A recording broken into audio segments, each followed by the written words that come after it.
जानी ना दर्शक बंधु पखाला दिवस रे आपन को आम चैनल रे बहुत बहुत स्वागत। जेहेतु एथरा मार्च 20 तारिख टा गुरुवार दिन पड़ जाउची त सेति लगी आमिष पकट त हे पारि नथांता। सेति लगी मु मोर बुद्धि कटेली आ बुधवार दिन ठरु ही हमर पखाला दिवस स्टार्ट हो जाइतिला। ठंडा ठंडा दही पखाला सहित गरमा गरम रोही की मिरिकाली माछ भजा संग को पियाज और रसुण रे लंका चकड़ा देखी मो मन पूरा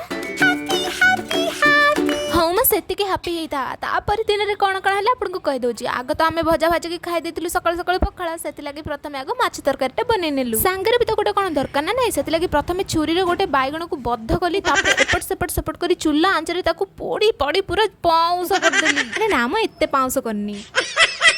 तापर भला कोन थिला बाइगणटा दळा गला। गरम भात को बढ़ा गला। माछ पीस को कैमरा एंगल अनुଯାयी थुआ गला।